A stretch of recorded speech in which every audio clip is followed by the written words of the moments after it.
He came south from Tennessee down to the Florida Keys, started writing some songs, and created a magical place where every Floridian and every citizen of the world could learn to love the same salty ocean, sunshine, and life the same way he did. The place he invented was called Margaritaville, and this is the tale of Jimmy Buffett.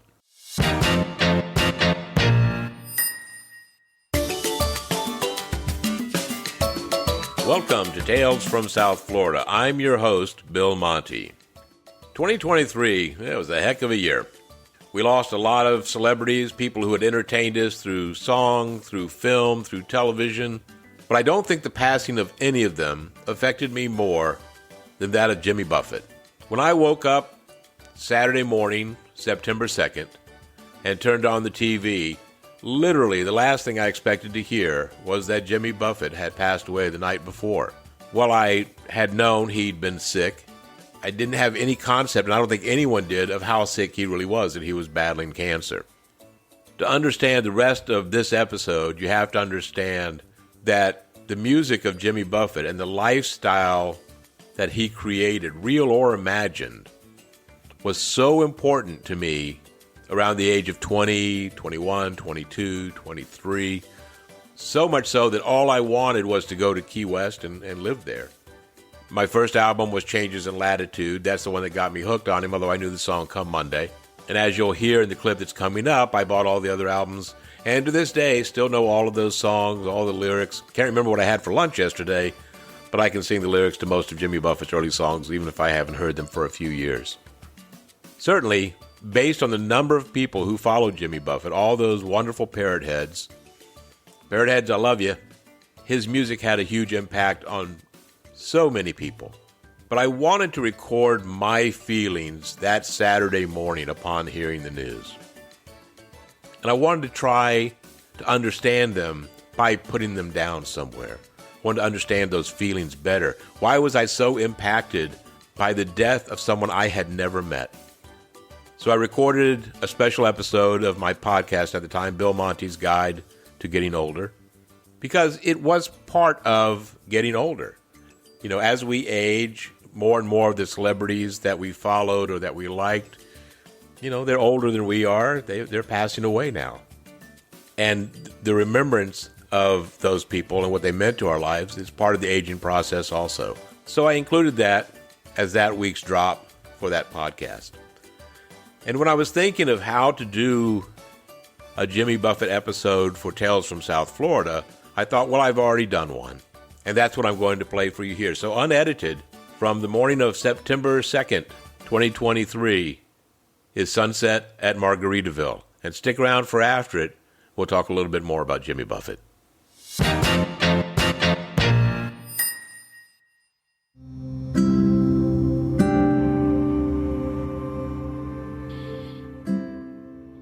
Good morning, my friends, and morning it is where I am on today, Saturday, September 2nd, and welcome to a special yet sad episode of Bill Monty's Guide to Getting Older.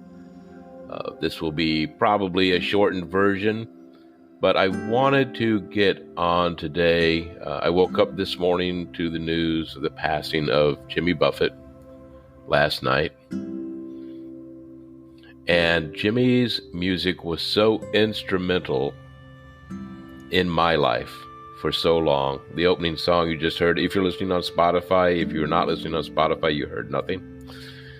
But a song called Lovely Cruise. And so, Jimmy, thank you, rest in peace, as you are now on another lovely cruise. And I just wanted to share, because several episodes ago we talked about looking back on your life and how Jane Fonda had described her life as being in acts, Act 1, Act 2, Act 3.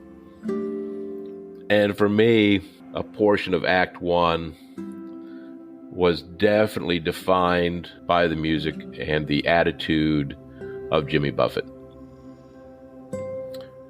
I remember, I remember I was still in high school, I worked at a Tom McCann store in Hollywood, Florida, and a song called Come Monday would come on the radio, and the manager of the store would start singing along with it. It was the first time I ever heard of Jimmy Buffett, and I liked the song a lot. But I assumed that that because it was so catchy and everything that it would probably be a one-hit wonder. There were a lot coming out at that time. It wasn't really that different or that distinct from some other songs. So fast forward to 1977. I'm now 20 years old, and my brother from another mother, Paul, my best friend, invites me over to his house, the apartment he lived in with his parents. And he said, I want to play something for you. And he put on the album Changes in Latitude, Changes in Attitude, which of course also had the song Margaritaville on it. And we listened to the album, and I was just transported away from my everyday life. And from that moment on, for me and for Paul, our lives became, Jimmy Buffett once sang, living my life like a song. And that's exactly what we did for about the next 4 years. And it was one of the best times of my life. It was probably a month or so later that we both signed up to take scuba diving lessons because we wanted to get more into it. I had by then collected all of Jimmy's previous albums and played them constantly at home and in the car, knew the words to all of them. You know, we learned how to scuba dive. We used to go snorkeling off of Hollywood Beach, Dania Beach, for those of you familiar with the area down here. And then we took our dive test down in Key Largo. And that started a 4-year love affair with the Keys for us. And there was a time in my life that, thanks to, again, the simplistic fantasy lifestyle that Jimmy promoted in his music and his interviews and everything, my dream, I would have been happy as you could possibly be if I had just had enough money to buy a houseboat and live off of Key West and been a tour on the conch train down there talking to tourists and then spending my nights drinking and getting high and just living in Key West. And that to me would have been paradise. That's the dreams of someone who's 20 years old or early 20s, right? Who took a very different path than others of my time. That dream didn't come to be, by the way, but I spent so many great hours with Paul and the Keys in Key West. I remember we were down there once for 4th of July, and every trip started the moment we pulled away in the car with popping in either the album A1A or Living and Dying in 3/4 Time, Havana Daydreaming, the live album. You Had to Be There, Jimmy's first live album, was recorded at Gusman Hall in Miami. And Paul and I were there. And when hearing that album, I sometimes like to imagine that I can hear our young voices cheering Jimmy on. So today, you know, upon hearing that Jimmy had passed last night, and I don't know that it was sudden, he had posted back in May on social media that he was diverted to a hospital, I believe it was in Boston. And the doctor had told him that he needed to take some rest, so he canceled his tours, upcoming tours. And I think there was a little thing then, but, you know, hadn't heard much about it. He has a brand new album being released. I believe it's on Monday or Tuesday upcoming this week. And I get that obviously that will be his last album unless there's something else that was in the works. And, you know, his music has been the soundtrack of my life since 1977. As recently as this past Wednesday, had one of those really just tough days at work. Now look, you know, tough day. It was just one of those high stress days. And I got in the car and I just had it, you know. And unfortunately now at my age, you know, I don't relax the way I used to back in the early days of liking Jimmy Buffett. So, you know, there's no rolling up anything in paper to smoke to relieve those pressures. You know, don't drink anymore or anything like that. But so I put on the album Floor Days and listened to that on the drive home, and it just relaxed me. It kind of reminded me to kind of take just not everything is a crisis and try to put everything in perspective. And that's what Jimmy's music did so much. And again, just talking about a certain lifestyle. So I can't believe he's gone. I really, in my mind, pictured that Jimmy would kind of be like Willie Nelson. He'd be, 90, 91 and still singing Margaritaville and all that kind of stuff. He lived 76 years, which is a great life. And he created an empire, from a guy who once in an interview, I remember in Tropic Magazine once said, when asked if he would go on Tonight Show, he said something to the effect of, well, I don't know what I would say to Johnny Carson or his audience. They're really not my people. I'm not about making all that money and doing that kind of thing. Well, for a guy who believed that, he was worth about $550 million upon his death. And certainly, as we all know, there's T-shirts and there's you can buy frozen foods in Margaritaville, Margaritaville restaurants, Margaritaville hotels. There are entire communities, Margaritaville resorts that have sprung up, Margaritaville shops.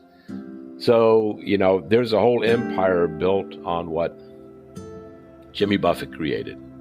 The last time I actually saw Jimmy Buffett perform was probably in 2018 or 2019. I was at a conference in New York, and his Broadway show was his show was on Broadway. The musical they made of his music, and they were promoting it at the Hard Rock in Times Square. And I was at that luncheon, and after they sang a few songs, Jimmy came out on stage and performed about 3 or 4 more songs with them. And that was just really exciting. It was unexpected. It brought back a lot of I remember I actually had tears in my eyes watching him, because it really just brought back the concerts of yesterday that I enjoyed so much.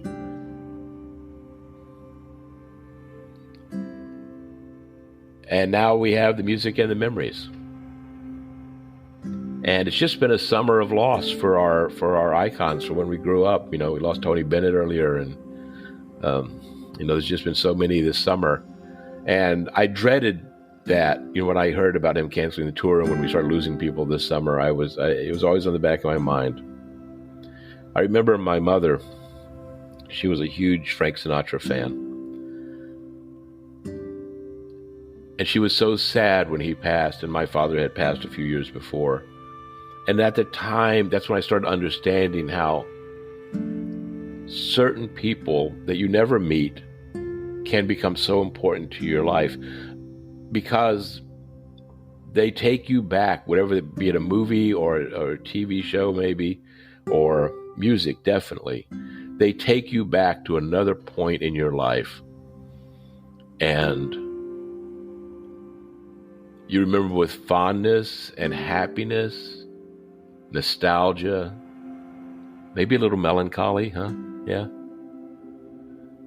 And I guess that's where I am today. It's with a little bit of sadness and a little bit of fondness and a lot of melancholy. Just remembering days of long ago and how wonderful they were. They will not be repeated.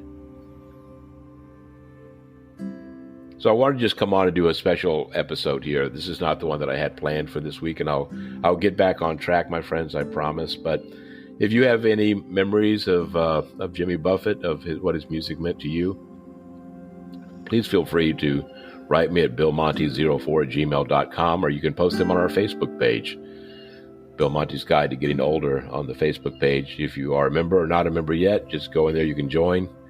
We'll let you in. I'll put some music up there. If you aren't that familiar with Buffett, or if you are maybe, but you're kind of just one who knows the hits, and I'm going to tell you truthfully, the ones that became hits for him are my least favorite Buffett songs. Volcano and Fins and Margaritaville, they're great songs, but those are not the ones that made me follow Jimmy Buffett. Probably my favorite Buffett song is a song called Tin Cup Chalice. I think it's on A1A, on the album A1A. But Migration is another one, Trying to Reason with Hurricane Season. Certainly A Pirate Looks at 40. If you're a Buffett fan, that's it. So go in and just, find his albums, listen to them on Spotify, and, just remember the great times. You'll probably find some music. I heard one this morning. I was listening to a station dedicated to Jimmy Buffett's music on Sirius. They just played so many. Rest in peace, Jimmy. And thank you. Thank you for the good times. They really were. They really were good times. My friends, thank you for joining us today for this special episode of Bill Monty's Guide to Getting Older. Please tell your friends and tell your family, share the information about us, and we're just so appreciative of you. It's been a lovely cruise. And remember, be kind. We'll see you on the flip side.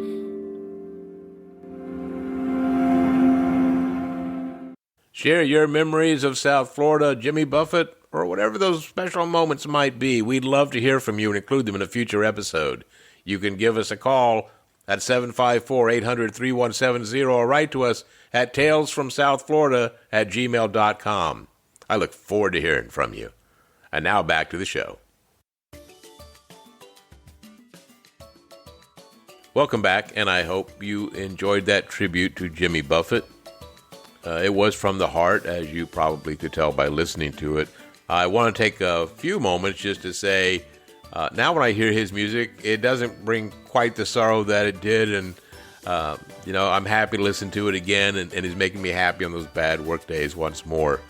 A couple of other things that morning, of course, I was still trying to come to grips with the death of Jimmy Buffett. And then you might have heard there are a couple of things that were just missed. I just couldn't think of the simplest things when I was talking.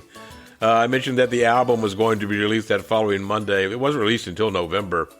It was called Equal Strain on All Parts, and I have to say this, not because it was the last album that he did, but it is one of my favorite Buffett albums. It's really great, one of the best ones he's done in a very long time.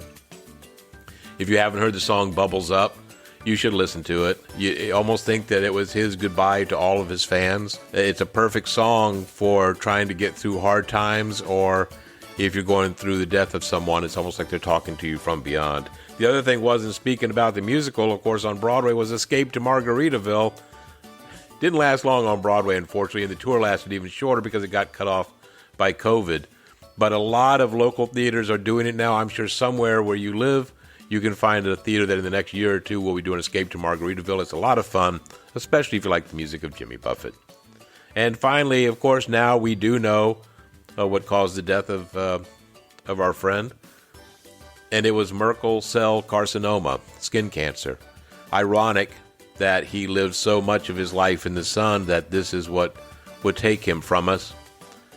And I kind of wish, the only thing that I get a little pissed about with Jimmy about his passing is that if he knew, and he did know for years that he had it and that it was serious, he could have been doing some public service announcements and maybe have saved a few lives. And I don't know why he didn't.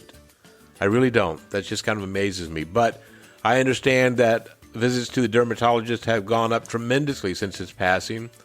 I myself took myself to the dermatologist, and on my face they found skin cancer. So right next to my nose, I have a nice little hole that I didn't used to have. But I also now know I don't have to worry about a more serious form of cancer becoming more serious. So please, if you, like me, spent your life, your younger years in the sun before we knew about sunscreen, as a matter of fact, we put on copper tone and all that stuff just to make us get even tanner, and you haven't been checked by a dermatologist in a while, go get checked up. It doesn't hurt. It's not invasive, and it could save a life, and that life could be yours. And I need you here to keep listening to this show. Because, my friends, this certainly was not the last story we're going to tell. And I hope you're going to join me for more tales from South Florida. Thank you for listening. Take care. And remember, be kind.